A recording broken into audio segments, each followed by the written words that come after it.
ఐదవ డివిజన్ కాంగ్రెస్ అభ్యర్థి పున్న జ్ఞానేశ్వరి గణేష్ ప్రచారానికి ప్రజల నుండి మంచి స్పందన లభిస్తోందని మాజీ కౌన్సిలర్ పున్న గణేష్ తెలిపారు.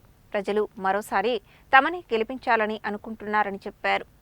నల్గొండ మున్సిపల్ కార్పొరేషన్ పరిధిలోని 5వ డివిజన్ నుండి కాంగ్రెస్ అభ్యర్థిగా పోటీ చేస్తున్న పున్న జ్ఞానేశ్వరి గణేష్ శనివారం డివిజన్ పరిధిలో విస్తృతంగా ఎన్నికల ప్రచారం నిర్వహించారు. ఇంటింటికి వెళ్లి చేయి గుర్తుపై ఓటు వేసి తనను గెలిపించాలని కోరారు. ఈ కార్యక్రమానికి ముఖ్య అతిథిగా హాజరైన మాజీ కౌన్సిలర్ పున్న గణేష్ మాట్లాడుతూ గతంలో తాను కౌన్సిలర్ గా ఉన్న సమయంలో చేసిన సేవలను గుర్తించి ఈసారి కార్పొరేటర్ గా పోటీ చేస్తున్న తన సతీమణి జ్ఞానేశ్వరిని గెలిపించడానికి ప్రజలు సిద్ధంగా ఉన్నారని అన్నారు. రాష్ట్రంలో కాంగ్రెస్ పార్టీ అధికారంలో ఉందని కాంగ్రెస్ అభ్యర్థులను గెలిపిస్తే డివిజన్ అభివృద్ధి చెందుతుందని అన్నారు. 5వ డివిజన్ పరిధిలో నెలకొన్న సమస్యలను పరిష్కరించడానికి రాష్ట్ర మంత్రి కోమటిరెడ్డి వెంకటరెడ్డి డివిజన్ ప్రజల సాక్షిగా స్పష్టమైన హామీ ఇచ్చారని, త్వరలోనే సమస్యలు పరిష్కారం అవుతాయని అన్నారు. ప్రజలు అన్నీ గమనించి చేయి గుర్తుపై ఓటు వేసి పున్న జ్ఞానేశ్వరిని భారీ మెజారిటీతో గెలిపించాలని కోరారు. ఈ కార్యక్రమంలో ముత్యాల సర్వయ్య గౌడ్, ఈసారపు నరసింహరాజు, కాటిక వెంకటేశ్వర్లు, సంజయ్, లోకాని భగత్, సుజాత, అశోక్, సాయి, రాజశేఖర్ తదితరులు పాల్గొన్నారు.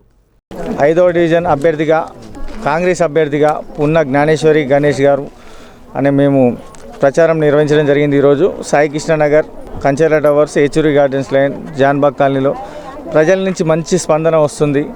మీరే కావాలి, మీరే మళ్ళీ కూడా కార్పొరేటర్గా మీ జ్ఞానేశ్వరి గారి రావాలి, మీరు చేసిన 5 ఏళ్ల సర్వీస్ మంచిగా చేశారు, మళ్ళీ కూడా రావాలని కోరుకుంటున్నాం. వాళ్ళందరికీ కూడా పాదాభివందనాలు తెలియజేసుకుంటూ 5వ వార్డు ప్రజలకు ముఖ్యంగా చెప్పేది ఏంటంటే, అధికార పార్టీ ఉంది. మంత్రి గారు నిన్ననే మన వార్డుకు విచ్చేయడం జరిగింది. మంత్రి గారు కూడా మంచి హామీలు ఇచ్చారు. మనకు మహిళా ప్రాంగణం సంబంధించి శ్మశాన వాటిక కూడా ఒకటి ప్లేస్ లేకుండే, ఆ ప్లేస్ కూడా 15 రోజులలో ఏర్పాటు చేపిస్తానని చెప్పి మాట ఇచ్చినారు. అదేవిధంగా కమ్యూనిటీ హాల్ కట్టిస్తాడు. ఇంకోటి గరుడాద్రి నగర్లో కూడా కమ్యూనిటీ హాల్ కూడా కట్టిస్తాడు. బీటీఎస్ వెంకటేశ్వర స్వామి దేవాలయం నిర్మాణానికి సంబంధించిన నిధులు కూడా దేవాదాయ శాఖ నుంచి మంజూరు చేపిస్తానని చెప్పి మాట ఇచ్చినారు. ఆ ప్రజలలో మంచి స్పందన ఉంది.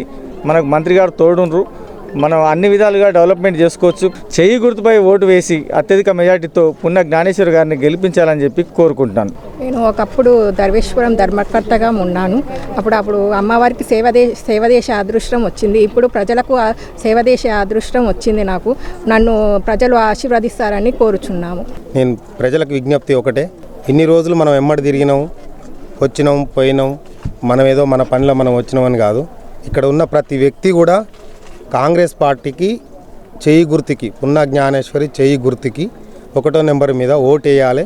ఓటు వేయటమే కాకుండా మన ఇంట్లో ఎన్ని ఓట్లు ఉన్నాయో వాళ్ళందరినీ కూడా వేయించే బాధ్యత ప్రతి ఒక్కరు కూడా ఈ వారం రోజుల సంది మన ఎమ్మడి తిరిగిన కార్యకర్తలందరూ కూడా తీసుకోవాలి.